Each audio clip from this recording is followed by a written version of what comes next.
we were supposed to pick a verse and memorize it, and I forgot that we were supposed to memorize it, but and tell it and say what we think it means. So I got this one that's that one of our hymns here is after 1 John 3 verse 2. Beloved, now we are the children of God, and it has not appeared as yet what we will be. We know that when He appears, we will be like Him, because we will see Him just as He is. I think that means that if we're trying to be like Jesus now, when He comes, we'll see Him and see that we're like Him because we're trying to be like He is. I got Ecclesiastes 9:10. Whatsoever thy hand finds to do, do it with all thy might. I think that means just whatever work is before you or whatever needs done, just do it all the way best you can, and not just kind of do it because you have to, but just put your mind in it. I got Proverbs 13:13. A man who begins to give aid heartily is better than he who only promises and leads another to hope. And I was thinking about how, there's a lot of people who have all these plans to do all kinds of wonderful things and good things for other people, but then there's some that just do good works and are kind just right away. I got Philippians 4:4. Rejoice in the Lord always, and again I say rejoice. And for me, that's a good mindset to have, and I can fix problems, and if I'm being thankful, and also it helps to not, if I'm being thankful throughout the day, it helps to not get hung up on things that don't turn out right and stuff like that. I got Wisdom of Sirach 37:1. Every friend will say, I too am your friend, but sometimes a friend is a friend in name only. I think it means that we should be careful choosing our friends and not just hang out with people that we know aren't the best. I got 1 John 3:18. Little children, let us not love with word or with tongue, but in deed and truth. And that means don't act like you really love the brothers and the church and really love God if your heart's somewhere else and you're trying to do things in secret that aren't, whatever.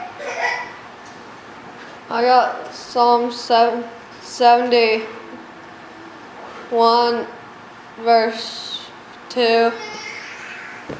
We will give thanks to you, God. We will give thanks and call upon your name. I think it means that we should give thanks whatever happens, even if we don't like it, and call and pray if we need help or whatever. I really like the verse, blessed are the peacemakers, for they shall have peace. And I think what it means is that if we don't have peace with others, that's not any peace with God. And if we have peace, then He can give us peace. I got 1 Corinthians 13:10. It says that God will not not allow any temptation to come over you that you are not able to overcome, or that He will not allow a way of escape for you. And that makes me think of another verse that says that with God anything is possible. So any temptation that comes over you, He will give you a way of escape. Proverbs 18:6 and 7. The lips of a man without discernment lead him into evil things, and his rash mouth calls upon death. The mouth of a man without discernment is destruction to him, and the lips are the snares of his soul. And that means you just always have to talk, and just keep your mouth shut, and your rash mouth does not. Don't speak out when you're not supposed to, or to say things you regret. Sorry, for some reason I was spaced out when I heard the lesson, or didn't hear the lesson last week, so I'm not going to sing Yankee Doodle because that would kind of distract us from the point of, but I'm going to share maybe a thought about a verse that maybe comes to my mind a lot that helps me to keep my mind on what it should be on. And I had a couple come to my mind. Let's see here. I don't know. I'll just say thankfulness is very important, because I've noticed that David preached a message about thankfulness a couple weeks ago, and he mentioned a verse about rejoice in the Lord always, and also in everything give thanks, you know. And I really been trying this week to do that, and I've noticed it's helped me. But I do believe that it's something that, as we cultivate, it gets stronger and stronger, and we can overcome the more difficult, stormy times in our life that seem to be impossible to get through. And so I just want to encourage you all that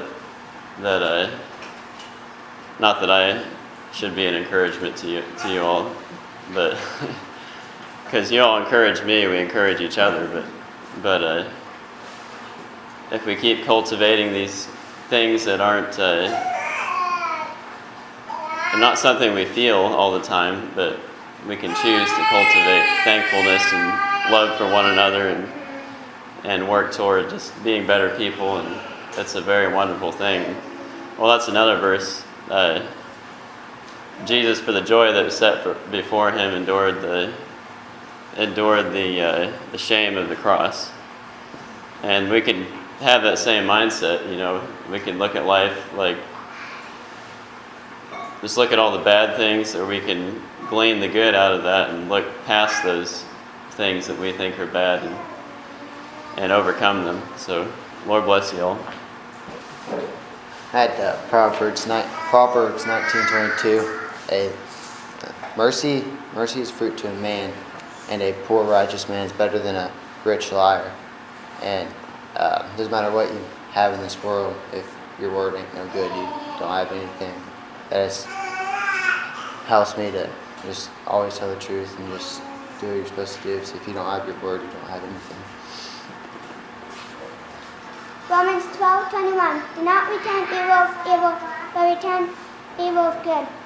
If somebody does something rude to me, I just be nice to them.